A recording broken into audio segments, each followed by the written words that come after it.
Pengertian akad salam. Akad salam berasal dari kata as-salaf yang berarti pendahuluan, karena pemesan barang menyerahkan uangnya di muka. Para ahli fikih menamainya al-mahawizid yang berarti barang-barang mendesak, karena ia sejenis jual beli yang dilakukan walaupun barang yang diperjualbelikan tidak ada di tempat. Salam sendiri dapat didefinisikan sebagai transaksi atau akad jual beli di mana barang yang diperjualbelikan belum ada ketika transaksi dilakukan dan pembeli melakukan pembayarannya di muka, sedangkan penyerahan barang baru dilakukan di kemudian hari. Berdasarkan PSAK 103 mendefinisikan salam sebagai akad jual beli barang dengan pengiriman di kemudian hari dan pelunasannya dilakukan oleh pembeli pada suatu akad yang telah disepakati sesuai dengan syarat-syarat tertentu. Untuk menghindari terjadinya risiko, pembeli dapat meminta jaminan kepada penjual. Transaksi salam mirip dengan transaksi ijon, namun keduanya berbeda. Sebagai contoh, yang pertama transaksi ijon, ketika pembeli membeli padi di sawah yang belum siap panen. Pada transaksi tersebut ada garal atau ketidakpastian dalam jumlah maupun kualitas. Semisalnya, padi tersebut akan terserang hama sehingga tidak dapat panen ataupun menghasilkan lebih sedikit dari biasanya. Di sini pembelilah yang akan rugi. Ataupun sebaliknya, jika hasilnya lebih banyak dari biasanya, maka petani yang akan rugi. Sehingga syarat saling tidak rela dapat tidak terpenuhi atau dapat merugikan salah satu pihak. Dan oleh karena itu, transaksi ini dilarang oleh syariah.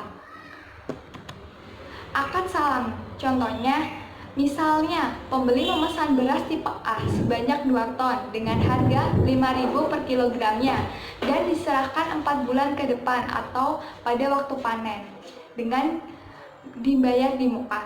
Di sini jelas bahwa pembeli tersebut akan membayar uang muka sebesar 10 juta untuk pembelian 2 ton beras tipe A yang akan diserahkan 4 bulan kemudian oleh penjual. Dari kedua contoh tersebut dapat kita ambil kesimpulan bahwa salam tidak sama dengan transaksi ijon. Salam diperbolehkan oleh syariah karena di dalamnya tidak ada garal atau ketidakpastian, sedangkan pada transaksi ijon ada garal. Meskipun dalam transaksi salam barang baru diserahkan kemudian hari, namun harga, spesifikasi, karakteristik, kualitas, kuantitas, dan waktu penyerahannya telah ditentukan dan disepakati ketika akad tersebut terjadi. Di dalam akad salam, harga barang pesanan yang sudah disepakati tidak dapat berubah selama jangka waktu akad. Apabila barang yang dikirim nantinya tidak sesuai dengan ketentuan yang telah disepakati sebelumnya, maka pembeli boleh melakukan khair, yaitu memilih apakah transaksi tersebut dilanjutkan ataukah dibatalkan. Transaksi salam biasanya digunakan pada industri pertanian. Akad salam dapat digunakan untuk membantu petani dengan 3 strategi pendekatan yang dilakukan oleh pemerintah, antara lain sebagai berikut. Yang pertama, pemerintah membentuk perusahaan pembiayaan syariah untuk sektor pertanian khusus dalam bentuk BUMN non-bank. Yang kedua, pemerintah membentuk bank pertanian syariah. Dan yang ketiga, pemerintah membantu melalui penerbitan sukuk. Jenis akad salam ada 2. Yang pertama, salam adalah transaksi jual beli di mana barang yang diperjualbelikan belum ada ketika transaksi dilakukan. Pembeli melakukan pembayarannya di muka, sedangkan penyerahan barang baru dilakukan di kemudian hari. Untuk yang kedua adalah salam paralel, yang artinya melaksanakan 2 transaksi, yaitu antara pemesan, pembeli, dan penjual, serta antara penjual dengan pemasok ataupun pihak ketiga lainnya. Hal ini terjadi ketika penjual tidak memiliki barang pesanan dan memesan kepada pihak lain untuk menyediakan barang pesanan tersebut. Selanjutnya adalah dasar syariah. Yang pertama adalah sumber hukum akad salam. Sumber hukum akad salam terdiri dari 2 hal, yaitu adalah Al-Quran dan juga Al-Hadis. Yang kedua adalah rukun dan ketentuan dari akad salam. Rukun akad salam terdiri dari 3 hal, yaitu adalah pelaku yang terdiri dari penjual dan juga pembeli. Kemudian adalah objek yang terdiri dari barang dan juga modal yang digunakan dalam transaksi. Yang ketiga adalah ijab qabul atau serah terima. Sedangkan beberapa ketentuan syariah dalam akad salam itu adalah: pertama, pelaku itu paham dengan hukum dari akad syariah salam dan juga telah balik. Yang kedua adalah objek akad, yaitu adalah model salam, yang berarti barangnya itu harus diketahui mengenai kualitas, jenis, dan juga jumlahnya, serta pembayarannya itu harus secara tunai dan juga langsung di tempat. Yang kedua adalah barang dalam transaksi akad salam itu harus spesifik dan dapat diakui sebagai utang. Kemudian harus dapat diidentifikasikan secara jelas saat penyerahan barang itu dilakukan di kemudian hari. Yang ketiga adalah ijab qabul. Nah, ijab qabul ini adalah pernyataan rela dan ridho antara pihak pelaku dari akad yang kemudian dilakukan secara tertulis, lisan, atau menggunakan alat komunikasi modern. Yang ketiga adalah berakhirnya akad salam. Nah, berakhirnya akad salam ini dikarenakan oleh beberapa hal. Seperti yang pertama itu, barang yang dipesan itu tidak ada saat waktu yang ditentukan. Kemudian itu yang kedua, barang yang dikirim itu cacat atau tidak sesuai dengan kesepakatan di awal. Terus yang ketiga adalah barang yang dikirim kualitasnya lebih rendah dan pembeli itu membatalkan atau menolak akad. Yang keempat adalah barang yang dikirim itu kualitasnya tidak sesuai akad, tetapi pembeli masih mau menerimanya. Yang kelima adalah barang telah diterima. Kemudian adalah perlakuan akuntansi yang berdasarkan dengan TSAK 103. Nah, apabila perlakuan akuntansi dari sisi pembeli itu pengakuan piutang pada saat modal usaha itu dikirimkan atau diberikan ke penjual. Kemudian yang kedua adalah pengukuran modal usaha. Nah, pengukuran ini apabila berbentuk kas, maka jurnalnya adalah piutang pada kas besar sekian. Nah, apabila bentuknya ini aset, maka diukur berdasarkan nilai wajar. Nah, selisih dari nilai wajar dengan nilai tercatat aset tersebut itu diakui sebagai kerugian atau keuntungan. Apabila selisihnya tersebut adalah kerugian, maka jurnalnya adalah piutang kerugian pada aset sebesar sekian. Sedangkan apabila selisihnya tersebut diakui sebagai keuntungan, maka jurnalnya adalah piutang pada aset dan keuntungan sebesar sekian. Kemudian saat penerimaan barang pesanan dengan syarat: pertama, barang itu sesuai dengan akad atau kesepakatan awal, maka jurnalnya adalah aset pada piutang sebesar sekian. Nah, apabila barang berbeda kualitas dari kesepakatan awal, maka nilai wajar barang apabila lebih tinggi dari kesepakatan yang tercantum pada di kesepakatan, maka jurnalnya adalah aset pada piutang sebesar sekian. Tetapi nilai wajar barang itu lebih rendah dari yang disepakati di awal, maka jurnalnya adalah persediaan kerugian pada piutang sebesar sekian. Apabila pembeli tidak menerima sebagian atau seluruh barang yang dikirimkan oleh penjual, maka jurnalnya adalah aset sejumlah barang yang mau diterima pada piutang sebesar sekian. Kemudian jika akad itu dibatalkan sebagian atau seluruhnya, maka jurnalnya adalah piutang lain-lain pada piutang sebesar sekian. Nah, jika akad dibatalkan sebagian atau seluruhnya, tetapi di situ pembeli itu mempunyai jaminan atas barang yang dibeli, maka hasil penjualan jaminan tersebut diakui sebagai utang. Dengan jurnalnya adalah kas piutang lain-lain pada piutang sebesar sekian.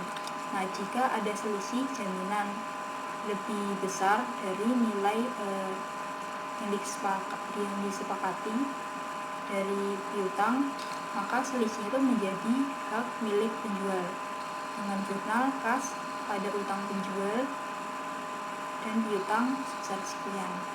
Kemudian syarat selanjutnya adalah denda yang diterima atau diberlakukan diakui sebagai dana kebajikan. Maka jurnalnya adalah dana kebajikan, yaitu kas, pada dana kebajikan, yaitu denda sebesar sekian.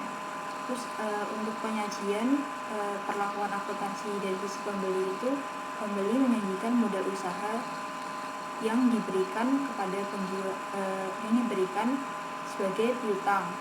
Terus piutang itu harus dilunasi oleh penjual jika penjual itu tidak bisa memenuhi kewajibannya dalam transaksi, disajikan terpisah dari piutang. Kemudian persediaan yang diperoleh dari transaksi diukur sebagai nilai terendah dari biaya perolehan atau dari nilai bersih yang bisa direalisasi. Untuk pengungkapan dari perlakuan akuntansi dari sisi pembeli, yang pertama adalah besarnya modal usaha itu, baik yang dibiayai sendiri maupun yang dibiayai secara bersama-sama dengan pihak lain. Kemudian jenis dan kuantitas barang pesanan. Yang ketiga adalah pengungkapan lainnya sesuai yang tercantum pada PSAK nomor 101 tentang penyajian laporan keuangan syariah. Kemudian adalah perlakuan akuntansi PSAK 103 dari sisi penjual. Yang pertama adalah pengakuan kewajiban saat penjual menerima modal dari pembeli. Terus yang kedua adalah pengukuran kewajiban. Nah, apabila kewajibannya itu berbentuk kas, maka jurnalnya adalah kas pada kewajiban sebesar sekian. Sedangkan apabila kewajibannya itu berbentuk aset, maka diukur dengan nilai wajar dengan jurnal aset pada utang sebesar sekian. Nah, kewajiban dihentikan pengakuannya pada saat penyerahan barang pada pembeli dengan jurnal utang pada penjualan sebesar sekian. Jika penjual melakukan transaksi paralel, maka selisih dari jumlah yang dibayarkan pembeli akhir dengan biaya perolehan diakui sebagai kerugian atau keuntungan. Ketika membeli persediaan, maka jurnalnya adalah aset pada kas sebesar sekian. Nah, jika jumlah yang dibayarkan itu lebih kecil daripada biaya perolehannya, maka jurnalnya adalah utang kerugian pada aset sebesar sekian. Sedangkan jika jumlah yang dibayarkan itu lebih besar daripada biaya perolehan, maka jurnalnya adalah utang pada aset dan keuntungan sebesar sekian.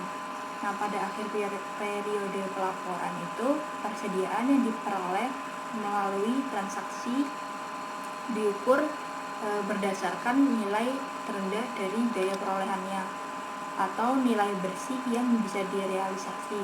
Nah, jika nilai bersih itu lebih rendah dari nilai perolehan, maka diakui sebagai kerugian dari sisi penjual. Kemudian untuk penyajian dari pelaporan pencatatan akuntansi dari sisi penjual itu menyajikan modal usaha sebagai kewajiban. Mengenai pengungkapannya sendiri, piutang kepada produsen dalam hal ini adalah akad salam paralel yang memiliki hubungan istimewa. Yang kedua, jenis dan kuantitas barang pesanan. Yang ketiga adalah pengungkapan lain sesuai dengan PSAK nomor 101 tentang penyajian laporan keuangan syariah. Baiklah, di sini saya akan melanjutkan presentasi selanjutnya. Tadi kan sudah dijelaskan terkait perlakuan akuntansinya. Nah, di sini saya akan memberikan contoh bagaimana contoh transaksinya. Di sini biasanya ada dua contoh transaksi. Yang pertama itu adalah yang berbentuk uang tunai, di mana modal salam atau akad salam ini berbentuk uang tunai, atau yang kedua yaitu dengan yang bukan uang tunai atau penyerahan aset non kas. Nah, kita mulai ya. Yang pertama, misal pada tanggal 1 Januari 2019, pembeli memberikan modal salam kepada penjual senilai 200.000 secara tunai. Nah, pengiriman akan dilakukan setelah tanggal 31 Maret 2019 atau masa panen. Nah, di sini pembeli yang memberikan modal kepada penjual. Nah, itu jurnalnya bagi penjual adalah kas pada utang salam dan bagi pembeli adalah piutang salam pada kas. Selanjutnya, jika pada tanggal 31 Maret 2019 atau masa panen barang dikirim oleh penjual. Nah, di sini ada beberapa kriteria berapa yang terjadi pada saat pengiriman.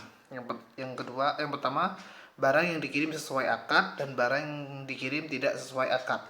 Maka jurnalnya masih sama, yaitu utang salam pada penjualan sebesar 200.000, terus aset salam pada piutang salam 200.000 atau ya seperti itu. Selanjutnya, jika penerima menerima nilainya itu lebih tinggi dari nilai akad salam atau lebih tinggi dari yang pertama kan 200.000, tapi di sini yang diterima itu pembeli menerima lebih tinggi yaitu 220.000, maka jurnalnya itu adalah utang salam pada penjualan, terus aset yang bagi penjual, bagi pembeli aset salam pada piutang salam. Nah, selanjutnya jika lebih rendah dari yang sebelumnya atau dari nilai awal, yaitu lebih rendah 195, dimana tadi kan seharusnya 200, maka jurnalnya bagi penjual itu adalah utang salam pada penjualan 195 dan bagi pembeli adalah aset salam 195, kerugian 5.000 dan piutang salam 200.000. Nah, dilakukan salam paralel dalam membeli aset salam dengan harga 195.000. Jadi yang pertama, jurnal pembelian aset salamnya itu adalah aset salam pada kas 195.000 bagi penjual dan bagi pembeli itu adalah aset salam 195.000, kerugian 5.000 maksudnya, dan piutang salam adalah 200.000. Yang kedua, jurnal penyerahan aset salam ke pembeli, yaitu utang salam 200.000, aset salam 195.000, keuntungan 5.000. Nah, untuk jurnal itu jurnal bagi penjualnya. Jadi bagi pembelinya masih sama jika langsung diserahkan. Jika dalam bentuk ya langsung diserahkan. Nah, yang kedua, yang berikutnya yaitu jika pembeli tidak menerima. Nah, tidak menerima pengembaliannya, tidak menerima barangnya. Nah, di sini ada 3. Yang pertama itu penjual memberikan waktu tambahan atau jatuh temponya atau akadnya itu diperpanjang. Nah, di sini tidak perlu ada jurnal, tetapi di situ dilakukan seperti akad, seperti teknik operasional aja. Jadi misal ditambah 1 bulan atau ditambah berapa hari gitu. Terus pembeli membatalkan pesanan dan penjual melunasi. Maka jurnalnya bagi penjual adalah utang salam pada utang lain-lain dan bagi pembeli adalah piutang lain-lain pada piutang salam. Berikutnya, pembeli membatalkan pesanan dan pembeli yang memiliki jaminan. Maka jurnalnya bagi penjual adalah utang lain-lain pada kas dan pada pembeli adalah kas pada piutang lain-lain. Jika pihak penjual lalai sehingga dikenakan denda sebesar 5.000, denda tersebut dibayar secara tunai. Nah, di sini pada akad di sini itu disepakati bahwa jika salah satu itu lalai maka akan dikenakan denda dan dendanya di sini sepakati 5.000. Maka penjual karena dikenakan denda maka kerugian pada kas 5.000 dan bagi pembeli dia menerima uang yaitu kas pada denda atau pendapatan denda atau pendapatan apapun pada kas pada pendapatan denda atau pada denda sebesar 5.000. Itu untuk yang penyerahannya itu adalah berbentuk kas. Nah, sekarang atau berbentuk uang tunai. Nah, sekarang yang aset non kas, penyerahannya itu bukan berupa uang. Nah, yang pertama itu penyerahan aset non kas dengan nilai tercatat 80.000, tetapi nilai wajarnya 100.000. Jadi aset salamnya itu di pasaran 110.000, sedangkan nominal tercatatnya itu 8.000. Maka bagi penjual aset salam pada utang salam 110.000 dan bagi pembeli adalah piutang salam piutang salam 110.000 aset non kas karena bukan berbentuk uang ya, sebesar 80.000 dan keuntungannya 30.000. Nah, penyerahan aset non kas dengan nilai tadi kan lebih tinggi, sekarang lebih rendah dengan nilai 80.000, nilai wajarnya 70.000, maka jurnalnya bagi penjual adalah aset pada utang salam 70.000 diakui nilai wajarnya. Terus pada pembeli piutang salam 70.000 kerugian 10.000 dan pada aset non kas 80.000. Nah, untuk pencatatan transaksi lainnya yang tidak relevan tidak berbeda dengan pencatatan transaksi lain pada butir A. Jadi yang lainnya sama pencatatannya dengan butir A. Selanjutnya kita masuk ke bab 11 yaitu akad istisna. Nah, istisna itu adalah akad jual beli antara pembeli atau al-mustasni dengan produsen yang juga bertindak sebagai penjual. Jadi produsen yang juga sebagai penjual atau asani. Berdasarkan akad tersebut, pembeli menugasi produsen untuk menyediakan barang pesanan atau al-masyu sesuai dengan spesifikasi yang diisyaratkan pembeli dan menjualnya dengan harga yang disepakati. Cara pembayaran dapat berupa pembayaran di muka, dicicil, atau ditangguhkan sampai jangka waktu tertentu. Dalam PSAK 104 dijelaskan barang pesanan harus memenuhi 3 kriteria. Yang pertama itu memerlukan proses pembuatan setelah akad disepakati, jadi akad dulu, baru setelah itu proses pembuatan barangnya. Lalu sesuai dengan spesifikasi pemesanan, bukan produk misal. Dan yang ketiga, harus diketahui karakteristik secara umum yang meliputi jenis, spesifikasi teknis, kualitas dan kuantitasnya. Nah, saya jelaskan ya, spesifikasi dan harga pesanan barang disepakati oleh pembeli dan produsen di awal akad. Jadi di awal akad disepakati dulu. Nah, harganya disepakati dulu. Ketentuan harga barang pesanan tidak dapat berubah dalam jangka waktu akad. Jadi kalau sudah disepakati tidak boleh berubah. Barang pesanan harus diketahui karakteristiknya secara umum yang meliputi jenis, spesifikasi teknis, kualitas dan kuantitasnya. Barang pesanan harus sesuai dengan karakteristik tadi yang telah disepakati oleh penjual dan produsen. Jika barang pesanan yang dikirim salah atau cacat atau rusak dan sebagainya, maka produsen harus bertanggung jawab atas kelalaiannya. Jadi semua barang yang rusak itu tanggung jawab produsen. Perpindahan kepemilikan barang pesanan dari produsen ke pembeli dilakukan pada saat penyerahan sebesar jumlah yang disepakati. Jadi ketika jumlah yang disepakati sudah tersedia, diserahkan, baru itu menjadi haknya pembeli. Terus bank dapat bertindak sebagai pembeli atau penjual dalam suatu transaksi istisna. Jika bank bertindak sebagai penjual, maka kemudian memesan kepada pihak lain untuk menyediakan barang pesanan dengan cara istisna, maka hal ini disebut istisna paralel. Jadi ada pihak seperti penyambung saja antara pembeli, ada pihak bank dan pada yang penyedia barangnya.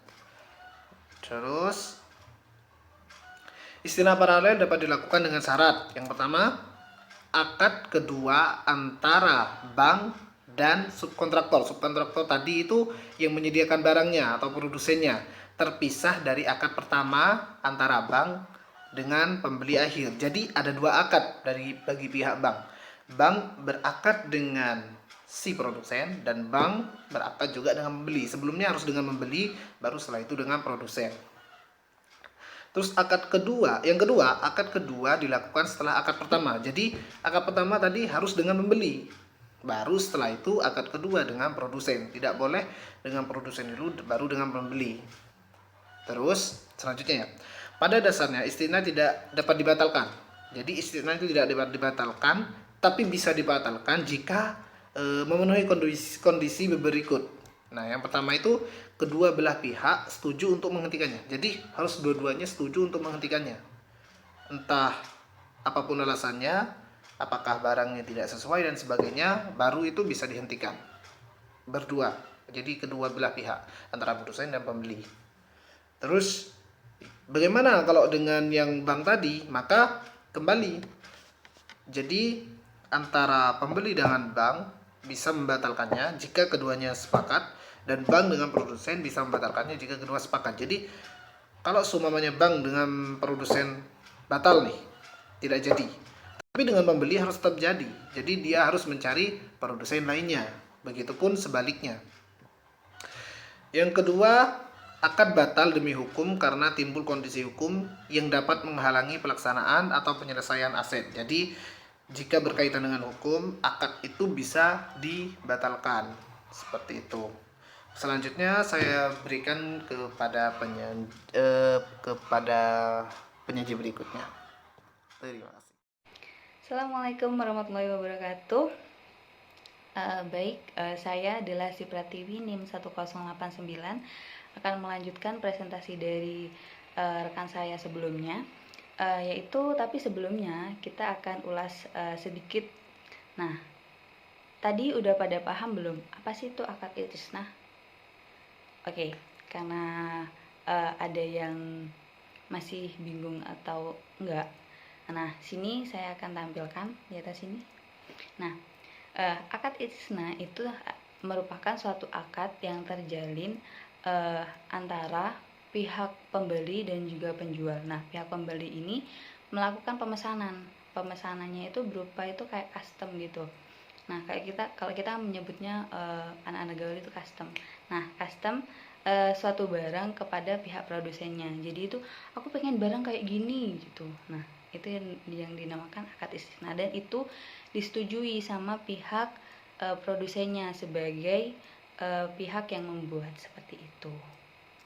Nah, tujuan dari akad istisna ini biasanya untuk memenuhi kebutuhan daripada si pihak konsumen tadi sebagai orang yang memakai barang atau jasa yang kita lakukan kayak gitu.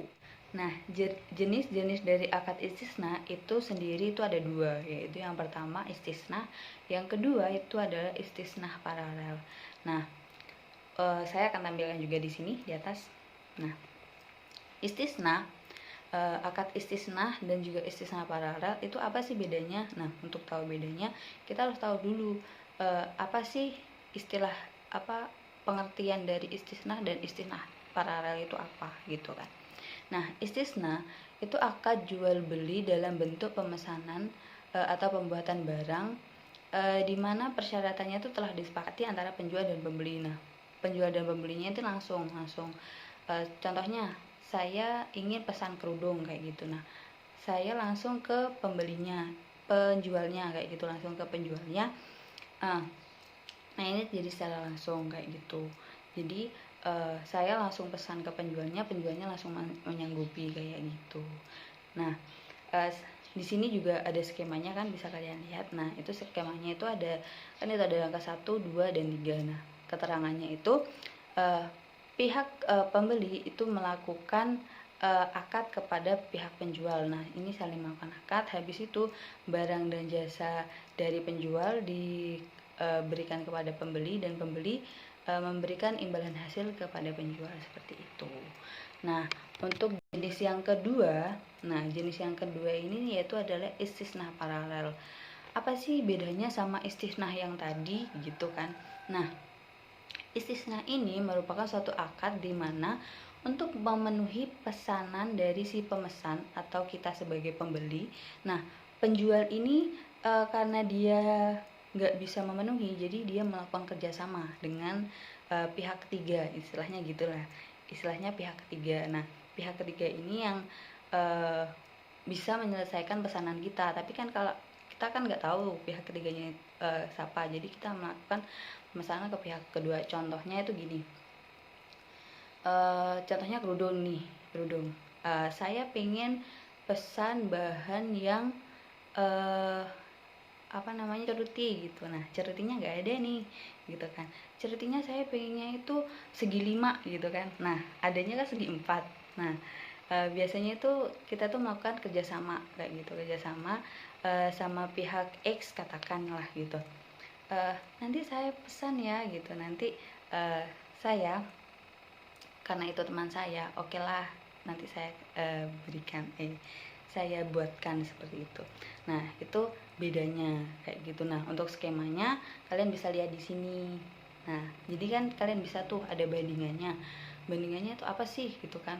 Nah kalau skema yang paralel di sini, saya akan tunjukkan skema dari istihna tadi itu di sini supaya kalian bisa bandingkan. Nah skema sini sama sini tahu kan bedanya. Nah seperti itu.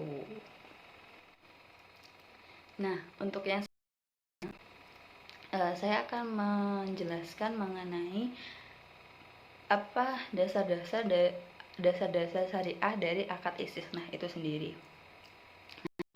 Dasar-dasar dari akad istisna sendiri itu mungkin sama, karena sama seperti sebelumnya, yaitu kita yang pertama kita menggunakan Al-Quran sebagai kitab umat Islam gitu kan.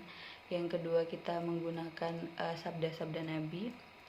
Nah yang pertama itu kami merujuk pada suatu dalil dalam surat Al-Baqarah ayat 275. Nah, dalam ayat 275 ini itu menerangkan tentang dalil yang menghalalkan tentang akad jual beli kayak gitu. Yang artinya itu seperti ini. Padahal Allah telah menghalalkan jual beli dan mengharamkan riba seperti itu. Nah, berdasarkan ayat ini itu kita tahu bahwa hukum suatu asal muasal suatu perdagangan atau perniagaan itu halal, kecuali ada hadis dalil atau dalil yang sahih yang lebih kuat yang bisa mematahkan itu. Tapi akad dari akad istisna itu sendiri itu kita katakan bahwa itu halal itu. Oke, untuk dasar yang kedua seperti yang saya jelaskan tadi, kita menggunakan sabda dari Nabi. Nah, kita cerita nih ya.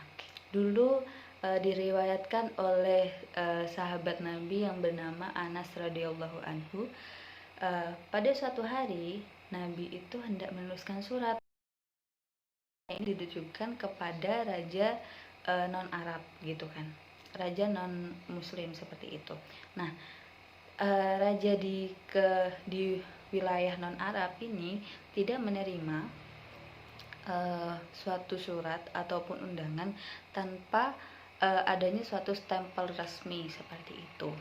Nah, akan adanya hal itu, maka Nabi itu bersabda seperti ini. Sesungguhnya raja-raja non Arab tidak sudi menerima suatu pesan tanpa adanya stempel. Maka beliau memesan agar dibuatkan suatu cincin, di mana cincin itu terbuat dari perak dan di dalamnya itu ada stempelnya seperti itu. Ada stempel yang menandakan bahwa itu stempel dari Rasulullah Shallallahu Alaihi Wasallam seperti itu. Nah hadis ini diriwayatkan oleh hadis riwayat Muslim seperti itu. Nah ini dikatakan hadis sahih gitu kan. Nah untuk yang ketiga, dasar dari syariat istisna ini sendiri itu merupakan dari isma. Nah, di mana ini itu merupakan kesepakatan dari para ulama-ulama seperti itu. Nah, ini banyaknya dari masyarakat yang membutuhkan suatu barang itu biasanya itu sesuai dengan keinginan. Contoh, kalau apalagi nih puasa nih ya, habis ini pasti lebaran. Nah, kalau lebaran itu pasti banyak penjahit yang menerima pesanan dari para pelanggan untuk kayak memesan baju kayak gini kan, istilahnya kalau hari raya itu kan baju baru alhamdulillah gitu kan. Nah jadi ini banyak dari kita itu biasanya itu custom gitu kan, custom bajunya seperti ini, modelnya seperti ini. Nah karena adanya banyaknya manfaat dari suatu barang itu, akhirnya kesepakatan dari para ulama itu memperbolehkan adanya isma ini. Mungkin itu dasar-dasar dari dasar-dasar syariat dari akad istisna itu sendiri. Seperti itu kurang lebih. Nah, untuk yang ketiga dari penjelasan saya, tadi kan yang pertama saya menjelaskan mengenai jenis-jenis dari akad istisna. Yang kedua, saya menjelaskan mengenai dasar-dasar syariat dari akad istisna itu sendiri. Nah, untuk yang ketiga ini saya akan menjelaskan tadi sebelum-sebelumnya rekan-rekan saya sudah menjelaskan mengenai antara akad as-salam dan juga akad al-istisna seperti itu. Nah, dari beberapa ini ada beberapa perbandingan antara apa sih persamaan dari keduanya dan juga apa sih perbedaannya seperti itu. Nah, untuk persamaannya yang pertama itu akad istisna dan juga akad as-salam ini sama-sama dimana ketika melakukan akad barangnya itu masih tidak ada di tempat gitu. Istilahnya kalau kita biasanya akad kan akad itu kita jual beli. Nah, barang itu ada di situ. Nah, dalam akad istisna dan akad as-salam ini sama-sama barangnya itu tidak ada di situ. Kayak gitu. Tidak berada pada saat akad itu dilaksanakan seperti itu. Nah, untuk yang kedua persamaannya ini dari dasar hukum. Dasar hukumnya seperti yang dijelaskan rekan-rekan saya sebelumnya, dari akad istisna dan juga akad as-salam ini sama-sama hukumnya itu halal atau diperbolehkan seperti itu. Nah, untuk perbandingannya antara akad istisna dan juga akad as-salam ini untuk lebih jelasnya akan saya tampilkan di sini. Nah, ya, di sini. Nah, jadi kalian bisa lihat mungkin kalau tulisannya kecil dan kurang besar, kalian bisa lihat di PPT-nya yaitu tentang perbandingan antara bai as-salam dan juga bai istisna. Di situ ada beberapa subjeknya itu seperti barangnya, seperti yang saya jelaskan tadi, harganya. Terus habis itu sifat kontraknya itu seperti apa, terus kontrak paralelnya itu seperti apa, seperti itu. Mungkin kurang lebihnya saya mohon maaf. Untuk penjelasan selanjutnya akan dijelaskan oleh rekan saya yang selanjutnya. Terima kasih. Assalamualaikum warahmatullahi wabarakatuh. Saya akan membahas mengenai perlakuan akuntansi akad istighnaq menurut PSAK 2016. Yang pertama ada perlakuan akuntansi bagi penjual, yaitu yang pertama ada saat dikeluarkannya akad istighnaq itu sendiri.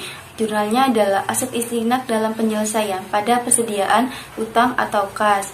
Yang kedua saat mencatat beban akad.